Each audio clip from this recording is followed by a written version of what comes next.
Gus Ikdam adalah seorang ulama karismatik yang sering diundang ke berbagai daerah untuk memberikan ceramah keagamaan. Kedatangannya di Lumajang kali ini disambut meriah oleh ribuan jamaah yang sudah menantikan tausiahnya. Acara ini diadakan oleh Bu Hajah Salmah, seorang tokoh masyarakat yang dikenal dermawan dan aktif dalam kegiatan keagamaan.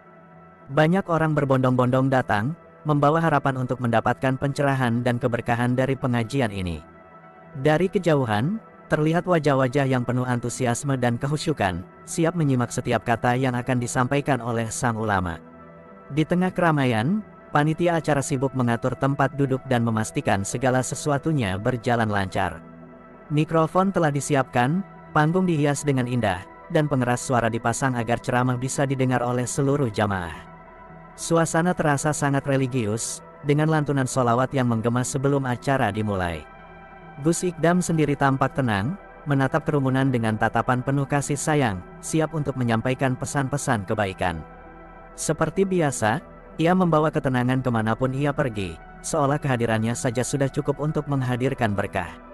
Sebelum memulai ceramah, Gus Ikdam terlebih dahulu berbincang dengan beberapa tokoh masyarakat setempat, termasuk Bu Hajah Salmah.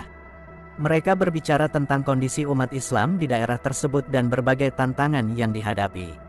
Dalam percakapan itu, Gus Ikdam memperhatikan betapa besarnya pengaruh Bu Hajah Salmah dalam komunitasnya. Ia dikenal sebagai wanita yang dermawan, sering membantu kaum miskin, dan aktif dalam pembangunan masjid serta madrasah. Namun, ada sesuatu dalam tatapannya yang membuat Gus Ikdam merasa ada hal yang disembunyikan. Pengajian dimulai dengan pembacaan ayat suci Al-Quran, diikuti oleh sambutan dari panitia dan tokoh masyarakat setempat. Ketika tiba giliran Gus Ikdam untuk berbicara, suasana menjadi hening. Semua jamaah menantikan setiap kata yang akan keluar dari mulutnya. Dengan suara yang lembut tetapi penuh wibawa, ia mulai menyampaikan ceramah tentang pentingnya mencari rezeki yang halal dan menjauhi praktik-praktik yang dilarang dalam Islam. Ia mengingatkan bahwa harta yang didapat dengan cara yang tidak benar akan membawa mudarat, bukan hanya di dunia tetapi juga di akhirat. Namun, di tengah ceramah, tiba-tiba terdengar suara ribut di antara jamaah. Seorang ibu berteriak bahwa uangnya hilang. Kepanikan mulai menyebar, beberapa orang lainnya juga mengaku mengalami hal yang sama. Keadaan menjadi gaduh, dan panitia mencoba menenangkan situasi. Gus Ikdam menghentikan ceramahnya sejenak dan memandang sekeliling dengan mata tajam. Ada sesuatu yang janggal dalam kejadian ini, dan hatinya mulai terusik. Ia merasa ada kekuatan gaib yang bermain di tengah acara suci ini. Seorang ibu tua yang duduk di barisan depan terlihat panik. Dengan suara gemetar, ia mengatakan bahwa uang yang disimpannya di dalam tas tiba-tiba menghilang tanpa jejak. Padahal, sebelumnya ia merasa yakin uang itu masih ada. Tak lama, beberapa jamaah lainnya juga melaporkan kehilangan serupa. Uang mereka yang disimpan dengan hati-hati mendadak lenyap tanpa ada tanda-tanda pencurian. Kejadian ini membuat suasana pengajian menjadi riuh, dan banyak orang mulai saling curiga. Panitia mencoba menenangkan jamaah dan meminta mereka untuk tetap tenang. Namun, suasana semakin panas ketika jumlah korban terus bertambah. Semua orang bertanya-tanya bagaimana mungkin uang bisa hilang secara misterius tanpa ada yang menyadarinya. Beberapa jamaah bahkan mulai mengungkapkan dugaan bahwa ada pencopet di tengah mereka. Tetapi, tak satu pun dari mereka yang melihat ada gerakan mencurigakan sebelum uang itu hilang. Ini bukan kejadian biasa. Gus Ikdam yang menyaksikan kegaduhan ini tetap tenang. Ia meminta semua jamaah untuk duduk kembali dan menarik napas dalam-dalam. Dengan suara lembut namun tegas, ia mengatakan bahwa ada sesuatu yang tidak terlihat sedang bermain dalam acara ini. Kata-katanya membuat jamaah terdiam, sebagian mulai berpikir bahwa ada unsur gaib dalam peristiwa ini. Gus Ikdam kemudian menutup matanya sejenak, mencoba merasakan energi yang ada di sekitar tempat tersebut. Setelah beberapa saat dalam keheningan, ia membuka mata dan berkata bahwa kehilangan ini bukan perbuatan manusia biasa. Ada makhluk tak kasat mata yang sedang berkeliaran di sekitar mereka. Jamaah semakin terkejut, beberapa orang bahkan mulai membaca ayat kursi dengan suara gemetar. Gus Ikdam lalu meminta semua orang untuk tetap tenang dan bersabar, karena ia akan mencari tahu siapa dalang di balik semua ini. Semua mata tertuju padanya, menanti langkah apa yang akan diambil oleh sang ulama. Setelah melakukan ruqyah, Gus Ikdam berhasil mengusir tuyul dan membersihkan pengaruh gaib yang ada.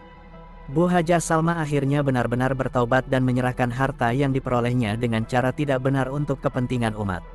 Pengajian pun diakhiri dengan doa bersama, dan jamaah pulang dengan perasaan lega serta penuh hikmah.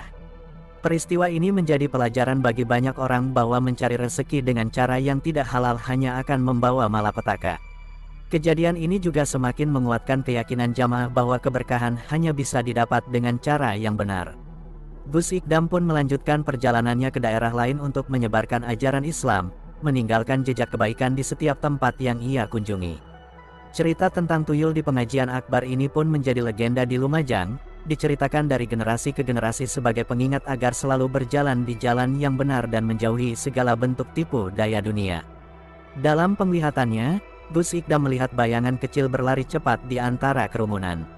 Sosok itu tampak membawa sesuatu di tangannya, dan dengan ketajaman batinnya, Gus Ikdam segera menyadari bahwa itu bukanlah anak kecil biasa. Itu adalah tuyul, makhluk halus yang dikenal mencuri uang atas perintah pemiliknya. Tanpa ragu, Gus Ikdam menutup matanya dan berdoa, berusaha memahami lebih dalam keberadaan makhluk itu. Ia kemudian membuka matanya dan mengikuti arah larinya. Tuyul itu bergerak dengan sangat lincah, nyaris mustahil untuk ditangkap oleh mata biasa. Namun, Gus Ikdam memiliki kemampuan khusus yang membuatnya mampu melihat dan merasakan energi makhluk gaib. Para jamaah yang melihat perubahan ekspresi Gus Ikdam mulai merasa resah. Mereka tidak dapat melihat apa yang ia lihat, tetapi aura di sekitar mereka berubah. Beberapa orang merasa bulu kuduk mereka meremang, seolah ada sesuatu yang tak kasat mata sedang mengamati mereka. Suasana menjadi mencekam. Gus Ikdam kemudian berbalik kepada jamaah dan mengumumkan bahwa uang yang hilang bukan dicuri oleh manusia, melainkan oleh makhluk halus yang diperintahkan oleh seseorang. Hal ini langsung menimbulkan kehebohan di antara mereka. Bagaimana mungkin ada orang yang tega memelihara tuyul demi keuntungan pribadi? Dengan ketenangan yang selalu ia jaga, Gus Ikdam meminta semua orang untuk tetap tenang dan tidak saling menuduh. Ia tahu bahwa perkara ini harus ditangani dengan bijaksana agar tidak menimbulkan fitnah di tengah masyarakat. Setelah mengungkap keberadaan tuyul, Gus Ikdam memutuskan untuk menyelidiki lebih lanjut siapa pemilik makhluk tersebut. Ia mulai bertanya kepada para jamaah, mencoba mengingat apakah ada kejadian mencurigakan sebelum hilangnya uang. Beberapa orang mulai mengingat bahwa kejadian kehilangan ini sudah berlangsung selama beberapa minggu. Seorang pedagang pasar bercerita bahwa uangnya sering hilang tanpa jejak, padahal tidak ada tanda-tanda pencurian. Ia mengira itu hanyalah kesialan belaka. Begitu pula dengan beberapa warga lainnya yang mengeluhkan hal serupa. Pola ini semakin menguatkan dugaan Gus Ikdam bahwa ada seseorang yang menggunakan ilmu hitam untuk memperkaya diri. Namun, tidak ada yang berani secara langsung menuduh seseorang. Mereka hanya bisa berspekulasi dan merasa was-was. Gus Ikdam mengingatkan mereka untuk tidak terburu-buru dalam mengambil kesimpulan. Ilmu hitam bukanlah hal sepele, dan menangani kasus ini memerlukan kebijaksanaan serta kesabaran.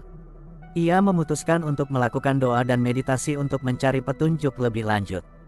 Dalam perenungannya, ia melihat kilasan wajah seorang perempuan tua yang sering terlihat di sekitar masjid. Wajah itu tampak muram dan penuh kegelisahan. Ia merasa ada sesuatu yang disembunyikan oleh perempuan tersebut.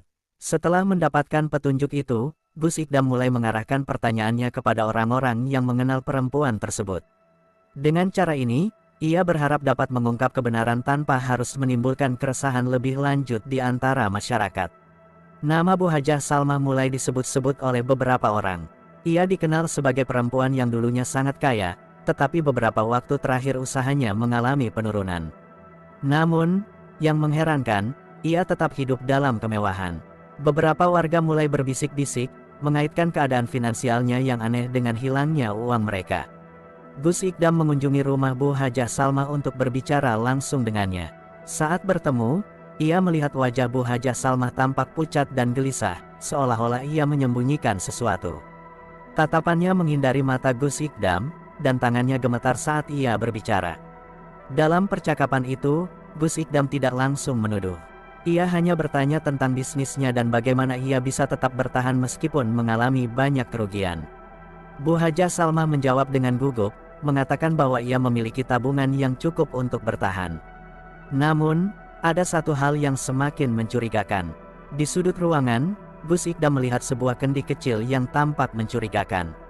Ia tahu bahwa benda seperti itu sering digunakan dalam ritual pemeliharaan tuyul. Namun, ia tidak bisa serta-merta mengambil kesimpulan tanpa bukti yang lebih kuat. Dengan hati-hati, Gus Ikdam mengakhiri perbincangan dan kembali ke masjid. Ia merasa bahwa ia sudah semakin dekat dengan kebenaran. Namun, untuk mengungkapnya, ia harus mencari cara yang lebih bijaksana agar tidak menimbulkan kegemparan di masyarakat. Gus Ikdam akhirnya berhadapan langsung dengan Bu Hajah Salmah di rumahnya. Dengan wajah serius dan penuh kewibawaan, ia menanyakan kebenaran tentang keberadaan tuyul yang sering disebut-sebut oleh warga. Awalnya, Bu Hajah Salmah berusaha mengelak, namun tatapan tajam Gus Ikdam membuatnya tak bisa lagi berbohong. Dengan suara bergetar, ia mengakui bahwa selama ini memang memelihara makhluk halus tersebut. Pengakuannya mengejutkan semua yang hadir dalam pertemuan itu. Bu Hajah Salmah menceritakan bagaimana awalnya ia terjerumus dalam praktik ilmu hitam. Ia mengaku bahwa tekanan ekonomi setelah usaha keluarganya mengalami kebangkrutan membuatnya mencari jalan pintas. Seorang dukun menawarkan bantuan dengan syarat yang harus dipenuhi, yakni memelihara tuyul untuk mendapatkan rezeki secara instan. Meski awalnya ragu, keputusasaan membuatnya menerima tawaran itu. Mendengar pengakuan tersebut, Gus Ikdam menghela napas panjang. Ia merasa prihatin karena seorang wanita yang selama ini dikenal sebagai dermawan ternyata menyimpan rahasia besar. Jamaah yang hadir pun mulai berbisik-bisik, tidak menyangka bahwa orang yang mereka hormati ternyata telah menempuh jalan yang salah. Suasana semakin tegang saat Bu Hajah Salmah menundukkan kepala, tampak menyesal atas perbuatannya. Dengan suara tegas namun tetap lembut, Gus Ikdam menegaskan bahwa perbuatan tersebut tidak bisa dibiarkan. Ia menjelaskan bahwa memelihara tuyul adalah bentuk kesyirikan yang dapat merusak akidah seseorang.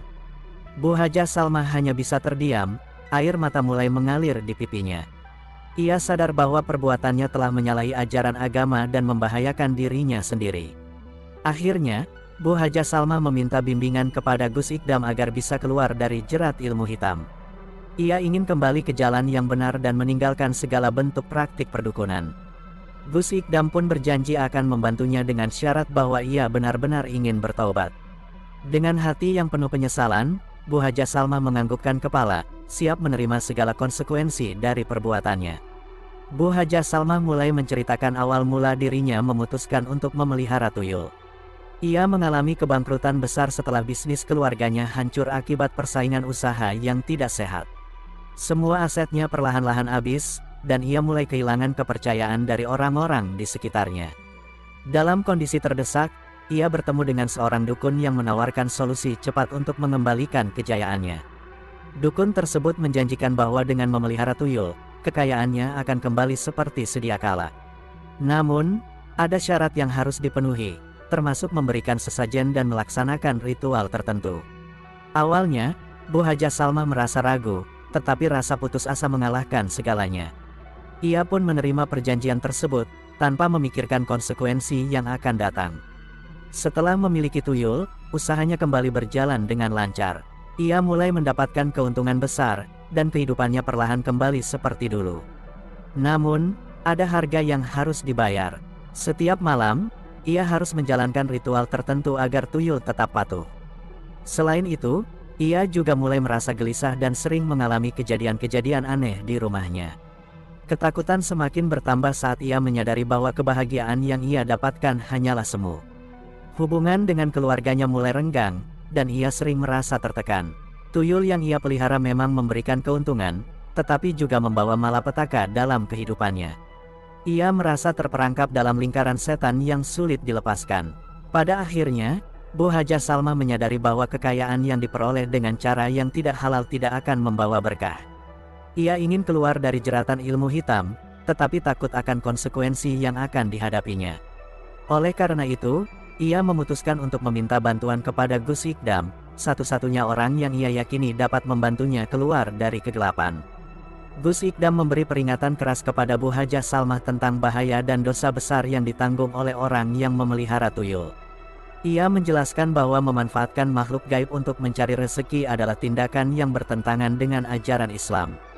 Perbuatan ini termasuk dalam syirik, yang merupakan dosa besar dan dapat membawa konsekuensi di dunia maupun akhirat.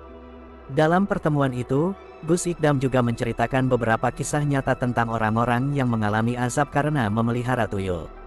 Banyak dari mereka mengalami kebangkrutan, kehilangan keluarga, atau bahkan mengalami gangguan jiwa.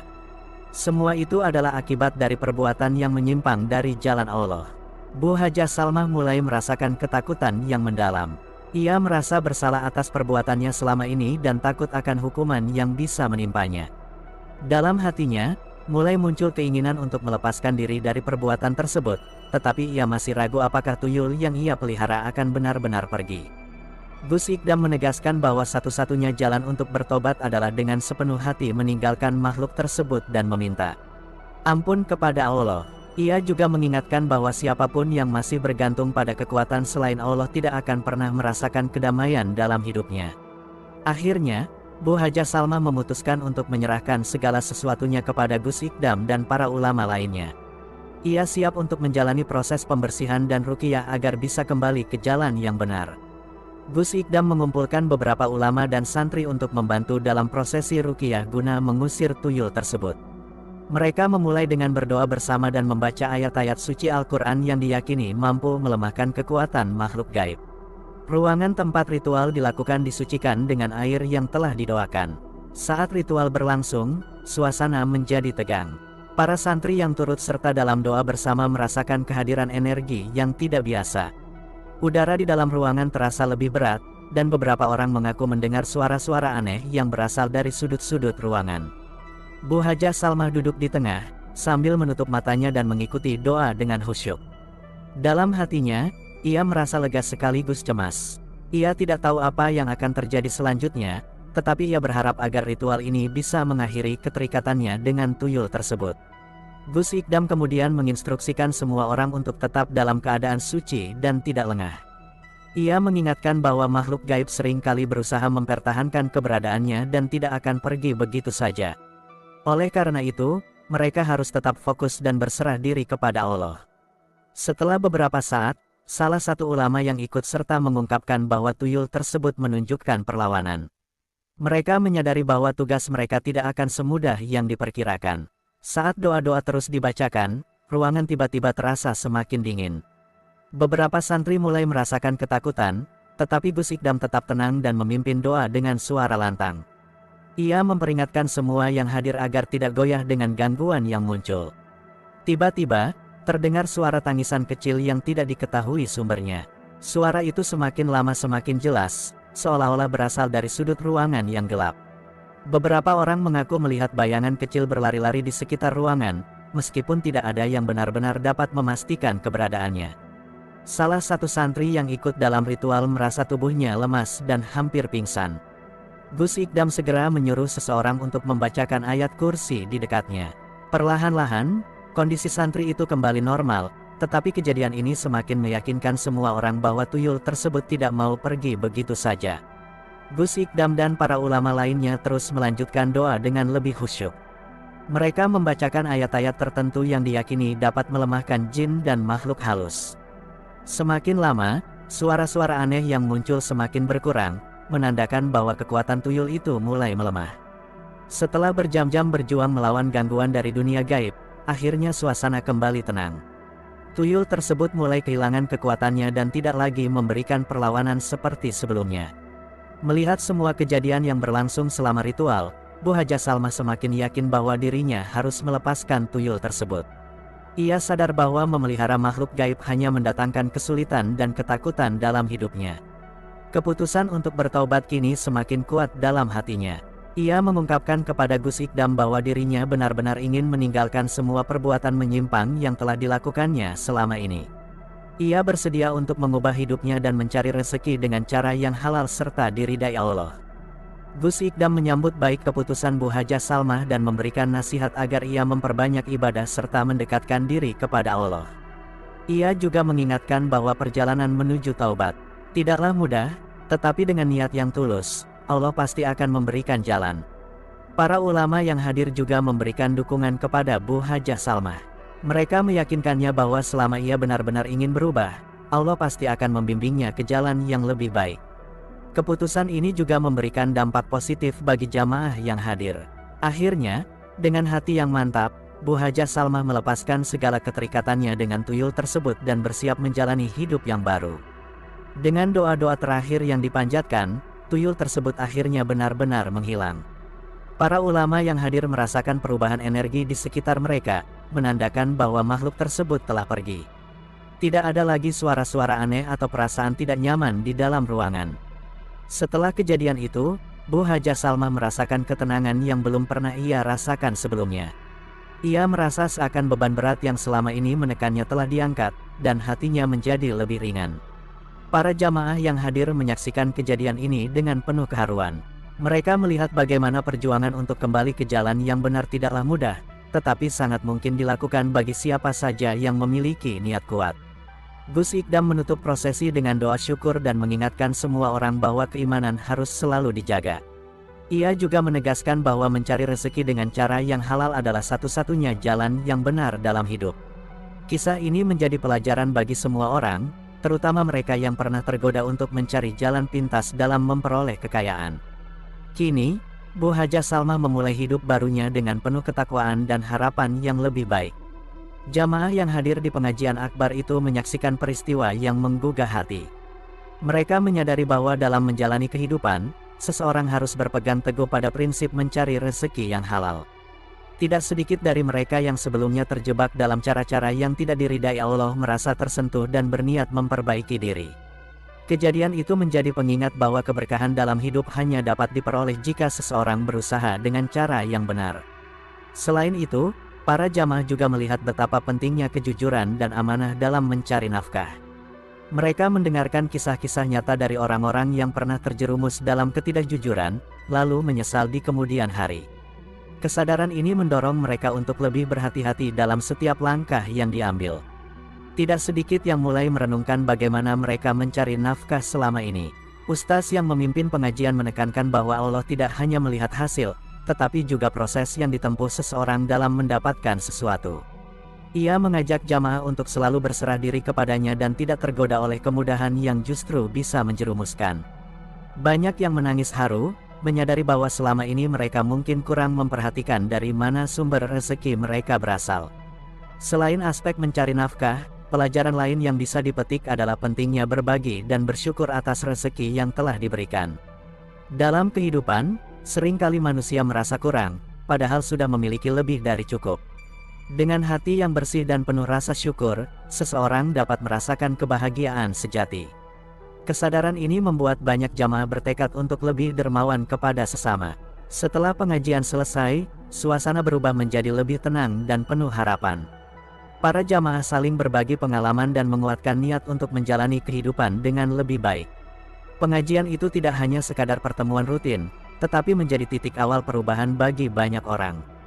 Mereka pulang dengan hati yang lebih ringan, membawa tekad untuk menjalani hidup dengan penuh kejujuran dan keberkahan. Bu Haja Salmah merasakan ketenangan yang belum pernah ia rasakan sebelumnya. Keputusannya untuk menjalani hidup dengan penuh ketakwaan bukan hanya untuk dirinya sendiri, tetapi juga untuk memberikan teladan bagi keluarganya. Ia menyadari bahwa setiap langkah yang diambil haruslah sejalan dengan ajaran agama. Pengajian akbar itu menjadi titik balik dalam hidupnya, mengingatkannya akan pentingnya menjalani hidup dengan keikhlasan dan kejujuran. Perubahan dalam diri Bu Haja Salmah mulai tampak dari cara ia berinteraksi dengan orang lain. Ia lebih banyak tersenyum dan berbicara dengan lembut kepada siapa saja yang ditemuinya. Sikapnya yang lebih sabar dan penuh kasih sayang membuat banyak orang terinspirasi. Tidak hanya itu, ia juga mulai aktif dalam berbagai kegiatan sosial, membantu mereka yang membutuhkan dengan tulus. Ia pun semakin rajin beribadah dan mendalami ajaran agamanya. Setiap hari ia menghabiskan waktu untuk membaca Al-Quran dan memahami maknanya. Tidak hanya itu, ia juga sering mengajak orang lain untuk bersama-sama memperbaiki diri. Kebaikan yang ia sebarkan perlahan-lahan mulai membawa perubahan di lingkungan sekitarnya. Orang-orang yang mengenalnya mulai mengikuti jejaknya untuk hidup lebih baik. Keputusannya untuk kembali ke jalan yang benar juga mendapat dukungan penuh dari keluarganya. Anak-anaknya merasa bangga memiliki ibu yang menjadi contoh ketakwaan dan kejujuran. Mereka semakin dekat dengan agama dan lebih berbakti kepada orang tua. Keluarga mereka menjadi lebih harmonis, dipenuhi dengan rasa syukur dan kebahagiaan yang sesungguhnya. Dengan perubahan yang ia lakukan, Bu Haja Salma menyadari bahwa kebahagiaan sejati tidak terletak pada harta atau kedudukan, tetapi pada ketenangan hati dan keberkahan hidup. Ia bertekad untuk terus berjalan di jalan yang benar dan tidak akan tergoda kembali oleh hal-hal yang bertentangan dengan ajaran agamanya. Hidupnya kini terasa lebih bermakna, penuh dengan kebaikan dan keberkahan yang terus ia sebarkan kepada orang-orang di sekitarnya.